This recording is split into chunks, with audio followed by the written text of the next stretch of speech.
महर्षि, एक प्रश्न बार बार आता है। उसमें हमें तो कोई संदेह नहीं है, जो आपके सानिध्य में संत जन रहते हैं, बट बाहर जो जनसाधारण लोग जो ईश्वर को ही मानते नहीं है, जो दिव्य शक्तियों को जानते नहीं है महाराज जी, तो हम आपसे इस पे प्रकाश चाहते हैं कि क्या सच में दिव्य शक्तियां होती हैं, चमत्कार होते हैं, उनका हाँ, प्रभाव होती, सिद्धियां होती हैं? हाँ, दिव्य शक्तियां होती हैं, दिव्य चमत्कार होते हैं, उनका प्रभाव होता है, पर उसके लायक हम हो जाएं तभी हम देख पाएंगे ना, हमारी सामर्थ्य हो जाए। अभी क्या है कि हमारे पास जितनी आध्यात्मिक शक्ति होगी उतने ही हम दिव्यता को देख पाएंगे। जैसे अध्यात्म में उसकी स्थिति भगवत स्वरूप में तन्मय है, तो जितने बड़े महापुरुष हैं, प्रहलाद जी, नारद जी, अंगिरा जी, बड़े बड़े, वो महापुरुष उसके सामने आएंगे, बात करेंगे, वो उनसे बात करें। पर यही बात हो रही है, आप सुन थोड़ी पाओगे, क्योंकि आपकी श्रवणेंद्रिय पार्थिव विषय में लगी हुई, उसकी योग्यता नहीं आई है। ऐसे ही जितनी भी दैवी शक्तियां हैं, पहले हमारे अंदर दैवी सद्गुण आवे और हम उनके सिद्धांत से चलें, फिर उनके मंत्रों का जाप करें, तो हमारे अंदर वो शक्ति जागृत हो जाएगी। अगर हमारे अंदर शक्ति नहीं तो हमें सब ड्रामा लगेगा, सब हमें नाटक लगेगा कि हमें क्यों नहीं दिखाई देता। तुम्हारा आध्यात्मिक शक्ति विषयों के भोग में नष्ट हो चुकी है, तुम्हारे अंदर सामर्थ्य नहीं रह गई। जो विषय चाहता है तुम्हें रौंद देता है। अब तुम दिव्यता को कैसे अनुभव कर पाओगे? उसके लिए तो भागवतिक शक्ति से संपन्न होना पड़ेगा, तभी तो उस दिव्यता को जान सकते हो। तो मंत्र हैं, उनकी सिद्धियां हैं, चमत्कार हैं, दिव्यताएं हैं, पर उसकी योग्यता आप में होनी चाहिए, देखने की तो है। मंत्र की शक्ति, दैवी चमत्कार तभी जब आप में दैवी सद्गुण हो।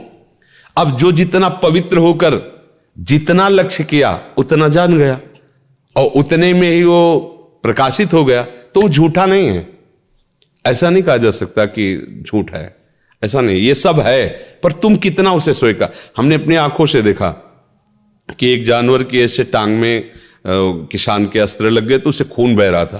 तो एक बूढ़े बाबा है, गांव में वो प्रसिद्ध थे खून बांधने के लिए, ऐसे रज लिया और 2 मिनट ऐसे मंत्र बोले, ऐसे किया, बस केवल घाव था, एक बूंद खून बाहर नहीं निकला, एक बूंद। ये हम आंखों से, तो उन्होंने मंत्र सिद्ध किया है। तो ऐसे मंत्र शास्त्रों मंत्र हैं जो छोटे छोटे कार्यों की, छोटी छोटी बातों की सिद्धि। पर जब भगवत प्राप्ति का लक्ष्य होता है तो ये बड़ा लक्ष्य है, फिर इन सब छोटी बातों को स्वीकार नहीं किया जाता। ये उनके समीप जाने से स्वाभाविक हो सकता है, वो नहीं चाहेंगे। वो चाहेंगे यही कि आप सच्चिदानंद भगवान में लगे। पर आपकी जो कामना है, तो कल्पतरु भगवान की आराधना करते तो उनके प्रभाव से हो सकता है आपकी कामना पूर्ण हो जाए। उनका आशीर्वाद इस बात का नहीं होगा। आशीर्वाद ये होगा कि मंगल भवन प्रभु में आपका मन लग जाए और आप भी भक्त बन जाएं, तो आप सदा सदा के लिए दुख से निवृत्त हो जाएंगे। पर यह नहीं कि चमत्कार नहीं है। हमने देखा एक अयोध्या से संत आए हुए थे, बड़ा प्रभाव उनका, बहुत लोग साथ, वो हनुमान जी की उपासना करते थे। तो आए, हमारे पास भी आए। उस समय हमारी होगी 17-18 वर्ष की अवस्था। तो संतों को बड़े गौर से देखना, क्योंकि संत मार्ग में चल रहे थे, एक एक बात देखना, कैसे उठते, कैसे बोलते, कैसे चलते, उनकी चेष्टा कि ऐसे संत। तो वो नजदीक आए और उनका कि आप क्या साधना करते हैं? हमसे बड़े अवस्था में भी थे और बड़ी भीड़ उनके साथ। तो हमारे गुरु जी ने बताया, नाम जप करो, ऐसे ऐसे कुछ यौगिक साधन करते हैं, चमत्कार कुछ। हमने तो इसका परिचय लिया, हम तो जानते ही नहीं। ऐसे किया, केवड़ा की सुगंध छा गई। और लोगों से पूछते और कौन सी चाहिए? चमेली। ऐसे किया, पूरे वातावरण में चमेली। ये मतलब कहानी नहीं है, ये हम प्रत्यक्ष में देखा है। ऐसा पानी लिया, कौन से जूस आप पीना चाहते हैं, कौन सा शरबत, ऐसे रखा, दे दिया, आप पियो, जो जूस बोला वही जूस। आखिरकार प्रकृति परमात्मा से ही तो है, तो प्रकृति का परिवर्तन परमात्मा मंत्र से क्यों नहीं हो जाएगा? जो परिवर्तन, खंबे से भगवान निकल पड़े कि नहीं निकल पड़े? खंबे से ही तो निकल पड़े।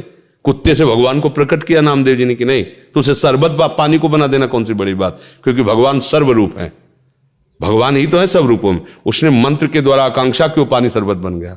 बस जैसे भगवान पानी बने हुए थे वही शरबत बन गए। पर यह खास बात नहीं है, हमारा मन प्रभावित नहीं हुआ।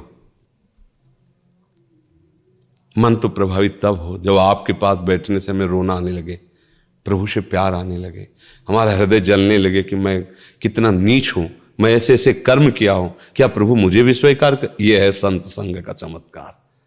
उसका मन प्रभु के लिए लालायित हो गया, प्रभु इतने प्यारे लगने लगे कि सारे विषय खारे लगने लगे, संसार का सुख उसको बमन की तरह लगने लगा। ये अवास्तविक संतों के संग का ये चमत्कार। बका ऐसा नहीं है कि सब झूठा है, ऐसा नहीं है, चमत्कार हैं। तो अब ये तो नहीं है कि मंत्रों में शक्ति नहीं, ऐसा नहीं है।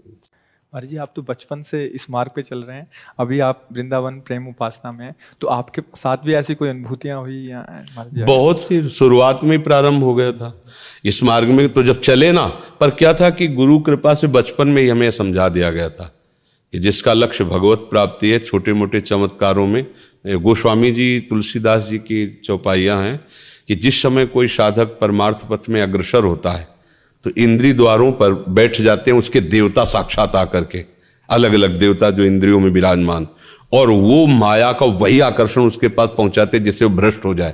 तो उपासक सावधान रहे, उस समय जब चढ़ाई पे चढ़ रहा है परमार्थ की, तो उसे भ्रष्ट करने के लिए देवता आते हैं, दैवी शक्तियां आती हैं।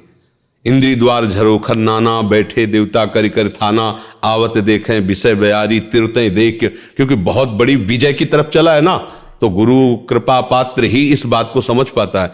फिर इसके बाद जो आती है वो फिर सिद्धियों का खेल आता है।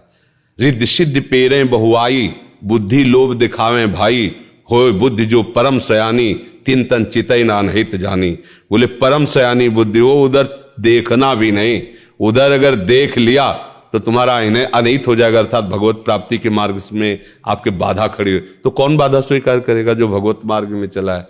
ऐसा नहीं कि अनुभूतियां नहीं होती कि अब इस समय ये सिद्धि आ गई है, अब इस समय ये सामर्थ्य आ गई, पर उसे हटाते हुए, जैसे तैराक पानी को हटाते हुए आगे बढ़ता जाता है, फिर वो पार हो जाता है, ऐसे ही उपासक सब बाधाओं को हटाते हुए फिर एक स्थिति ऐसी आती है जहां से कोई विचलित ही नहीं कर सकता है। अब वहां इन सब का प्रवेश ही नहीं सिद्धियों का। इसीलिए बड़े बड़े जो भगवत प्रेमी महात्मा है, आप उनमें कोई सिद्धि नहीं देखेंगे, बाहरी, वो तो बिल्कुल जन साधारण की तरह उनका जीवन है, पर वो असाधारण तत्व में निरंतर स्थित रहते हैं। तो ये जो चमत्कार है, प्रकाश है, ये कई तरह का होता है। एक होता है भगवत आराधना से, एक लिमिट है, बस उतनी आराधना, उसका वही उतना चमत्कार। एक होता है भूत प्रेतों की आराधना से, देव यक्ष गंधर्व यक्षिणी आदि सिद्ध कर लेना, उसे भी होता है। तो आपके मन की बात क्या हो, चमत्कार पर मान लो यक्षिणी सिद्ध है और अभी कहे कलकत्ता ले चलो 1 सेकंड में, तो 1 सेकंड में पहुंचा देगी। आपको लगेगा तो भगवान है साक्षात, अभी तो वृंदावन में थे, कलकत्ता आ गए। शराब न पियो, पराई बहन बेटी की तरफ गंदी दृष्टि मत करो, मांस अंडा मत खाओ, और रामकृष्ण हरि जो नाम तुम्हें प्रिय लगे करो। अगर तुम दूसरों को सुख देने वाले ना बन जाओ तो बता देना। ये सब जो बातें हैं चमत्कार की, ये सत्य है, इसमें हम संशय नहीं करते, क्योंकि आप मंत्रों के द्वारा, साधना के द्वारा आप कुछ भी कर, पर ये टिकाऊ चीज नहीं है। टिकाऊ चीज है सा वही मनः कृष्ण पदारविंदयो। दुर्वासा जी देखो ना, मंत्र का तो प्रभाव था, कृत्या प्रकट कर दी अम्बरीश जी के आगे। अम्बरीश जी हरीश शरणम, दूसरी कोई बात नहीं थी। सुदर्शन चक्र ने कृत्या को नष्ट किया और दौड़ाया त्रिभुवन में, दुर्वासा को दौड़ाया, ले दौड़ाया। तो बात ये पकड़ो जिससे तुम्हारा मंगल हो जाए। जो नाम प्रिय लगे, राम कृष्ण हरि, जो हमारी बात मान लेना। अगर हमारी बात मान गए तो फिर आपको समझ में आए, बात न मानी तो सब ये सब माया कर, जितना भी आप देख रहे हैं सब माया रचित है, सत्य कुछ नहीं है। सत्य है तो एक भगवान का नाम है। ये महापुरुषों ने कहा, आब्रह्म स्तंभ पर्यंतम सर्वम मायामयम जगत, सत्यम सत्यम पुनः सत्यम हरे नामयु केवलम। ब्रह्मलोक से लेकर साप तिनके तक माया में है, कुछ सत्य नहीं है। सत्य है तो भगवान का नाम है, और वो नाम जप करो, उसी में आनंद आ जाए। अगर आप ठीक हो सकते हो तो हाँ, एक सत्य बात तुमसे कहते हैं, भगवान का नाम जप करो, आप ठीक हो जाओगे। जो चाहो सो प्राप्त कर लो। बस इसके अलावा वो और तो सब प्रणाम है, सब भगवान का लीला है, और सब बढ़िया है। भगवान जिस रूप में जो लीला कर रहे हैं हमारे लिए वंदनीय है। हमारे प्रभु हैं, नटवर नागर हैं विविध रूपों में, वही तो खेल रहे, कोई और है नहीं, वही खेल रहे। पर हमको इन खेलों में नहीं फंसना। एक दिव्य खेल भी है भगवान का, उसमें जाना है। ये जन्म मरण चक्रे कामना की पूर्ति, ये सब बातें बहुत हो गई। कोई एक ऐसी बात हो जिससे सब बात ठीक हो जाए, वो है भगवान की शरणागति और उनका नाम।